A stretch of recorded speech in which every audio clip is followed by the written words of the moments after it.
Hello everyone and welcome to the English Craft. In today's lesson we are going to learn about nouns and their different kinds. We will understand what a noun is, learn its major types and finish with simple examples. So let's get started. Now let's start with the basic question. What is a noun? A noun is a word that names a person, place, thing or idea.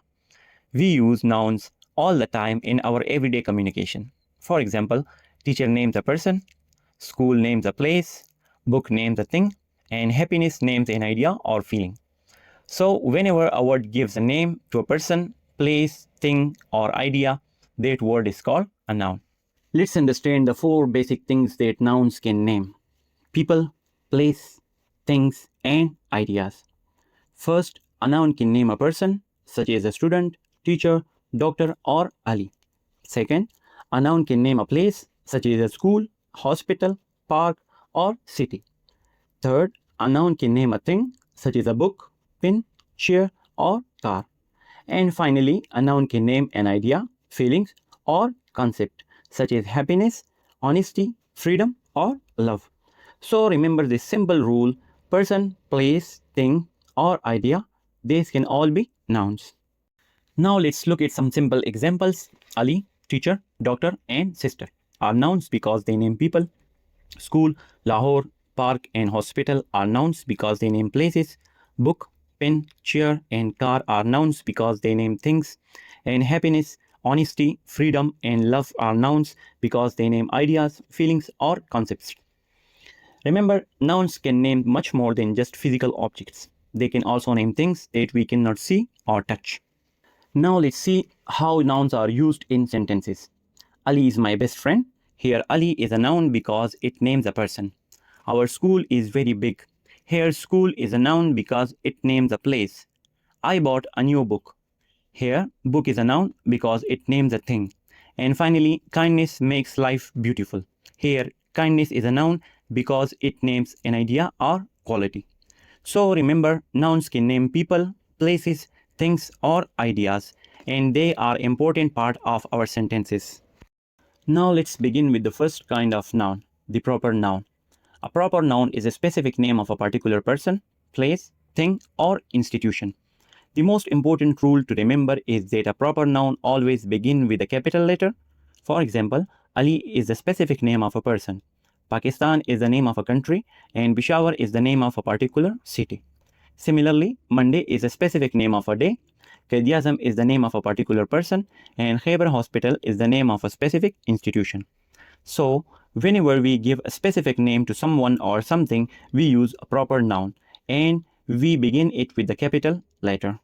The second kind of noun is the common noun. A common noun is a general name of a person, place, thing, or idea.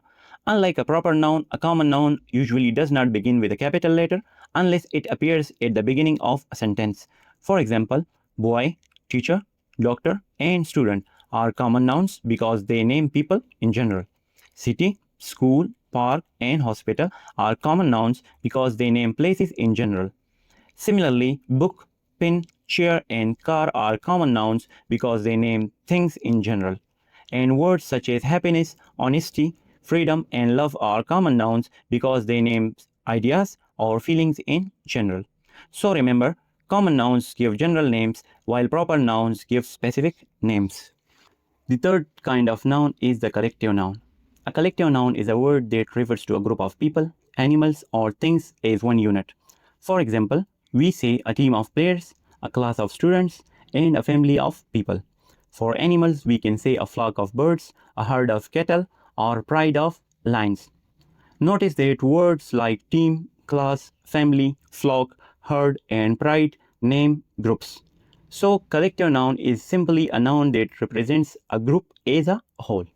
Now let's move on to another important kind of noun, the abstract noun.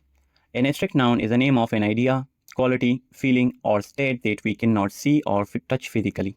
For example, we can see a person who is happy, but we cannot actually see happiness itself. We can experience it, but we cannot touch it. Similarly, honesty, kindness, courage, freedom, love, and knowledge are abstract nouns. Abstract nouns can also describe ideas or states such as knowledge, freedom, justice, peace, beauty, health, and success. They can describe qualities such as honesty, kindness, bravery, patience, and wisdom. Abstract nouns can describe feelings such as happiness, sadness, anger, and love.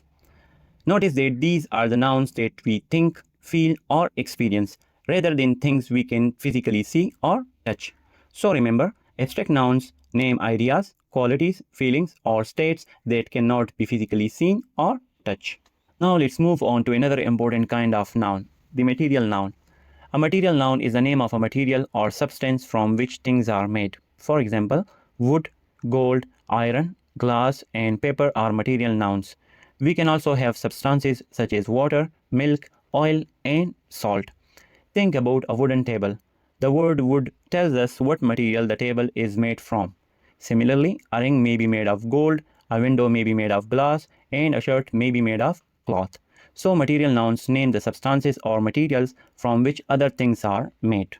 Now let's learn about countable and uncountable nouns. As the name suggests, some nouns can be counted while others cannot be counted individually. Countable nouns are nouns that we can count one by one.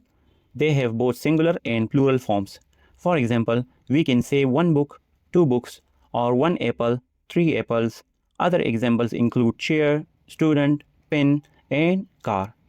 We can use numbers with these nouns because we can count them individually. Now let's look at uncountable nouns. Uncountable nouns are things that we do not normally count individually. They usually do not have a plural form.